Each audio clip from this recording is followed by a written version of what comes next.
Hello বন্ধুরা, আজ আপনারা ভিডিও দেখে অবাক হয়ে যাচ্ছেন না আমি এইভাবে শুয়ে আছি কেন। আমার শরীরটা না আজকে খুব খারাপ করছে সকাল থেকেই। তো আজকে ভীষণ আমার পেটের ভিতর ব্যথা করছে, আমি সেই জন্যই শুয়ে রয়েছি। তো শুয়ে থেকে আর কতক্ষণ, তো উঠতে তো হবেই, কাজকর্ম করতে হবে। সকালে রান্না করেছি কিছুটা, তারপরে সুকান্তকে খাবার দিয়েছি, ও নিয়ে গেছে। আর এদিকে আমার শরীরটা ভালো লাগছে না দেখে আবার একটুখানি শুয়েছিলাম। কাজকর্মগুলো এখনও বাকি রয়েছে, সেগুলো তো করতেই হবে। তো সেই জন্য এখন আমি আমার কাজকর্মে লেগে পড়েছি। আর বাবু আর সোনাও ওদের পড়া হয়ে গেছে, উঠে পড়েছে। তো আমার শরীরটা একদমই ভালো লাগছিল না দেখে ওদেরকে আর স্কুলে আজকে পাঠাইনি। আর এই তো আজ হচ্ছে শুক্রবার, কাল বাদে পরশু দিনই সরস্বতী পুজো। তো সেই জন্য ভাবলাম কি থাক, এই দুদিন আর স্কুলে যেতে হবে না। তো একবারই সরস্বতী পুজোর পর থেকেই যাবে, মানে মঙ্গলবার থেকে। সোমবারে যেহেতু ছুটি দিয়েছে সরস্বতী পুজোর, আর সোনারও শরীরটা না একটু ম্যাচ ম্যাচ করছে। সেদিন যে খেলতে গিয়েছিল, তারপরের দিনও স্কুলে গেছে, মানে বৃহস্পতিবারেও স্কুলে গিয়েছে, শুধু শুক্রবার আর শনিবারটাই পাঠাবো না। তো যাই হোক, আজকে তো পাঠাইনি, সকালে রান্নাবান্না সেরেছিলাম কিছুটা। এদিকে দেখুন আমি বাসন জমেছে সেগুলোও মেজে নিচ্ছি। এখন যদি সাথে সাথে কাজকর্মগুলো না করি তাহলে আর পরে একদমই ইচ্ছা করবে না, শরীর তখন বেশি খারাপ করবে, মনে হয় যে আর কাজ করব না, এখন একটু পড়ে থাক, পরে করব। কিন্তু ওই পরে করতে গিয়েই কাজগুলো হবে না। আর আমার কাজ একদম পড়ে থাকলে ভালো লাগে না, তো সঙ্গে সঙ্গেই করে ফেলার চেষ্টা করি। তো একবারে এক হাতেই করে নিই। ওই 2-5 মিনিট একটু শুয়েছিলাম। তো এই যে বিছানা তুলে বাসনপত্র মেজে নিয়েছি, ঘর দুয়ারও ঝাড় দিয়েছি। আর গতকালকে এই পার্সেলটা এসেছে, এটার ভিতরে কি রয়েছে সেটা তো আপনাদেরকে দেখাবই। তো সেটাই ওনাকে বললাম একটু নিয়ে আয়, আর ও নিয়ে এসে দিল। তো আমার খুব দরকার ছিল এই জিনিসটা, কিছুদিন ধরেই ভাবছিলাম যে নেব। তো ফাইনালি আমি অর্ডারও করে দিয়েছিলাম। খুব বেশি দাম না, কিন্তু আপনারা গেস করে বলুন তো কী থাকতে পারে। এর ভিতরে রয়েছে একটা চপিং বোর্ড, আমি বলে দিলাম। তো এই চপিং বোর্ডটা আমার বেশ পছন্দ হয়েছে, আর একদমই কম দামের মধ্যেই নিলাম। এই কারণে খুব বেশি দাম দিয়ে চপিং বোর্ড নেব না এই মুহূর্তে। আর আমি চাইছি খুব অল্প খরচের মধ্যে আমার কিচেনটাকে আস্তে আস্তে সুন্দর করে সাজিয়ে তোলার। তো চপিং বোর্ডটা কেমন হয়েছে আপনারা অবশ্যই জানাবেন। আর খুবই পাতলা, এটা মনে হয় প্লাইবোর্ডের যত সম্ভব। আমার হাজব্যান্ড তো তাই বলল, আমি ওকে দেখানোর পর বললো এটা প্লাই, বেশি জল টল দেবে না, কিন্তু ওপরটা খুব স্মুথ। তো যাই হোক, বেশ ভালো ছিল। তো এখন ব্যবহার না করলে তো বুঝতে পারবো না। আজকে যেহেতু প্রথমবার করলাম, তো সেই জন্য একটু ভালো করে মেজে নিলাম, ভালো করে পরিষ্কার করে নিলাম। কেমন একটা গুঁড়ো গুঁড়ো নোংরা ছিল, মানে কাঠের গুঁড়ো নোংরার মতো। তো ভালো করে পরিষ্কার করে নেওয়ার পর মুছে নিয়েছি। আর নতুন কোনো জিনিস আসলে তো প্রত্যেকেরই বায়না থাকে, মানে বায়না বলতে আমার যেমন থাকে যে ওটা কতক্ষণে দেখবো বা ওটা ব্যবহার করে দেখি কেমন জিনিসটা, তেমনি বাবু সোনারও থাকে যে এই জিনিসটার মধ্যে কিছু একটা কাটো। তো সেই জন্য বিট কাটলাম। আর বিট যেহেতু সোনা একদম খায় না, আজকে ওর খুব খেতে ইচ্ছা হয়েছে। যেহেতু গাজর নেই, গাজরটা ফুরিয়ে গিয়েছে, একটাই বিট ছিল, সেটাই ছোট ছোট করে কেটে দিয়েছি। আর এদিকে দেখুন আলু কুচি করে নিলাম। ভালো, বেশ কোনো ক্র্যাশ পড়ছে না, যে চাকু দিয়ে আমি সবজিগুলো কাটছি যে তার জন্য কোনো দাগ বসছে সেটা কোনো হচ্ছে না। এর আগে আমার কাছে একটা চপিং বোর্ড ছিল, সেটা কাঠের ছিল, কিন্তু নষ্ট হয়ে গেছে একদমই, মানে খুলে গেছে, পাট পাট করে জয়েন্ট ছিল তো খুলে গিয়েছে। এদিকে আমি রান্না সকালে কিছুটা করেছি, ডিম করেছি, তারপরে একটা ভাজা করেছি, সুকান্ত খাবার নিয়ে গেছে। আর এই চপিং বোর্ডটাতে আজকে প্রথম করলাম, চপ করলাম। আর দুটো মাছের মাথা রয়েছে, মানে একটাই মাথা। তো ওইটা ভাবছি মুড়িঘণ্ট করব। বাবু যেহেতু ডিম খাবে না, সোনা ডিমের অমলেট খাবে, সেই জন্য ওর জন্য রেখে দিচ্ছি ডিম, ওকে অমলেট করে দেবো দুপুরে। আর এদিকে দেখুন আজকে স্যালাডে কিছু নেই, কিছু বলতে গাজর নেই, সেই জন্য আজকে বাধ্য হয়ে বলছে মা বিটটাই খেতে দাও। আর বিট খেয়ে দেখুন মুখটা লাল করেছে, হ্যাঁ বলছে দেখো আমি পান খেয়েছি মা।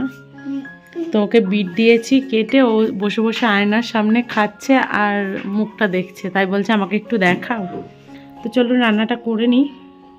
বাবু যেহেতু বললো ডিম খাবে না, আর ওর কী যে হয়েছে, কিছুদিন ধরেই ডিম খাচ্ছে না, প্রায় 6 মাস হয়ে গেছে। ডিম একদমই পছন্দ করছে না, হয়তো অমলেট করে দিলে সেটা খাচ্ছে জোর জবস্তি করে, কিন্তু ও একদমই ডিমের ঝোল বা ডিমের কারি যাই বলুক না কেন, ও ডিমটা খেতেই চাইছে না, আর এখন তো একদমই খেতে চাইছে না। সেই জন্য ওর জন্য আবার বললাম যে মাছ তো নেই, তো ফ্রিজের মধ্যে একটা মাছের মাথা রয়েছে, বললো সেটা দিয়ে তাহলে মুড়ি ঘন্ট করো, ওটা দিয়ে আমি ভাত খেয়ে নেবো।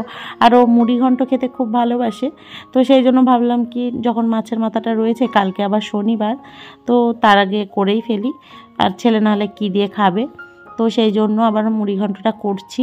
আর মুড়ি ঘন্টটা করতেও হতো, মাছের মাথাটা নইলে এরপরে অনেক দিন হয়েও যেত। তো যাই হোক, এই সপ্তাহে যেহেতু বাজার করা হয়নি, সেই জন্য সবজিপাতিও সেরকম কিছু একটা নেই, তো ভাবলাম কি যে এই মধ্যেই হয়ে যাবে। তো এইভাবেই আমি সংসারের সব দিক সামলে চলি, যে কোথা থেকে কি করলে একদিন মানে ঠিকঠাক মতো চলে যাবে।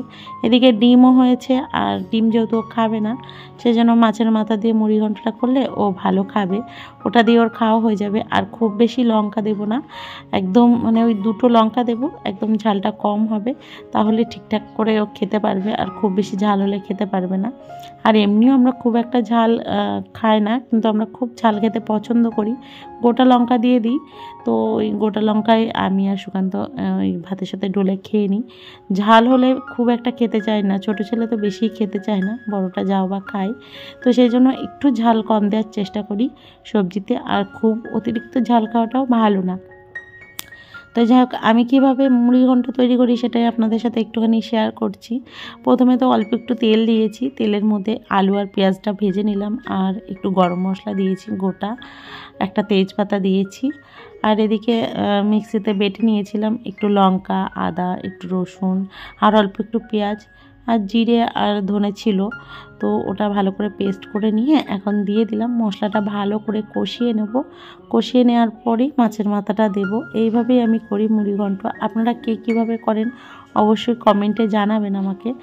তো এইভাবেই আমি রান্নাটা করি, আর খেতেও বেশ ভালো হয়েছিল। আর চালটা না আমি অনেকক্ষণ আগেই ধুয়ে একটু থালার মধ্যে ছড়িয়ে রেখেছিলাম, তো শুকিয়ে গেছে, দিয়ে বাটিতে রেখে দিয়েছিলাম। তো চালটা আমি সবসময় ধুয়েই ব্যবহার করি, পায়েস রান্না করলেও ধুয়েই দিই, কেননা কিছু কিছু জায়গায় চাল নোংরা থাকে, তারপরে কেমন একটা লাগে আমার। তো যাই হোক, আমি চালটা ধুয়েই রাখি, তো ধুয়ে রেখে দিয়েছিলাম। তো চালটা দেওয়ার পরও না একটু ভালো করে কষিয়ে নিয়েছি, আর খুব সুন্দর গন্ধ বেরোচ্ছিলো জানেন তো। আর গোবিন্দভোগ চালে তো এমনিও সেন্ট আছে। তো যাক, লেগে যাচ্ছে দেখে একটু জল দিয়েছি, আর কোনো কালার দিইনি, কালার বলতে কাশ্মীরি লঙ্কাও দিইনি, এমনি 2টো কাঁচা লঙ্কা দিয়ে আমি রান্না করেছি। আর একটু আন্দাজ মতো জল দিয়েছি, যাতে চালগুলো একটু সিদ্ধ হয়ে যায়, নইলে তো আবার শক্ত থাকবে। তো একটুখানি সিদ্ধ হয়ে গেছে, আর কিছুক্ষণ বাদে নামিয়ে নেওয়ার আগে আমি দিয়ে দিলাম একটু ঘি, আর ঘি দিয়েই নামিয়ে নেব। আর আমরা খুব একটা তেল মশলা খাই না, সেই জন্য অল্প তেলেই আপনারা দেখবেন রান্না করতে। তো যাই হোক, এদিকে আমার মুড়ি ঘন্টটা প্রায় হয়ে গেছে। এরপরে কিছু বাসন মানে টুকটাক যে রান্না করলাম বাসনগুলো রয়েছে, সেগুলোও মেজে ঘষে নেব, তারপরে স্নান সেরে নেব। ব্যাস, এই আজকে আমার রান্নাবান্না কমপ্লিট। আর এই তো আমার সমস্ত কিছু কমপ্লিট হয়ে যাবে আধা ঘন্টার মধ্যেই। আর বাবুসোনাকেও স্নান করিয়ে দেবো। এরপরে আমি একটু নিজের জন্য সময় বার করে নেব। সময় বলতে ওই তো সারাদিন শুয়ে বসেই কাটাবো। আজকে যেহেতু শরীরটা একটু খারাপ করছে, সেই জন্য একটুখানি ভাবছি রেস্ট নেব। তো দুপুরে খাওয়া দাওয়া করে একটু রেস্ট নিয়েছিলাম, ভিডিও এডিট করেছি, আপলোড করেছি।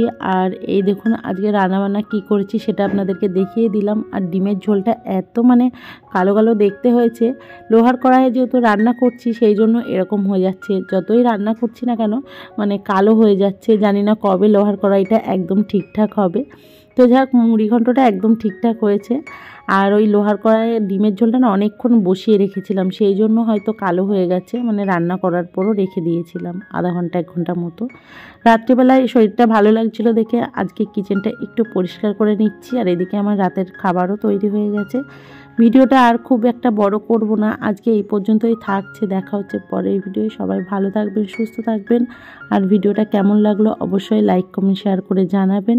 নতুন কোনো বন্ধু হয়ে থাকলে চ্যানেলটা সাবস্ক্রাইব করবেন। প্রতিদিনের মতো একই কথা বলে ভিডিওটা শেষ করছি। আর আজকে সেরকমভাবে ভিডিও খুব একটা করিনি, যতদূর পেরেছি আপনাদের সাথে শেয়ার করেছি। ওই যে শরীরটা খারাপ করছিল না, সেই কারণেই।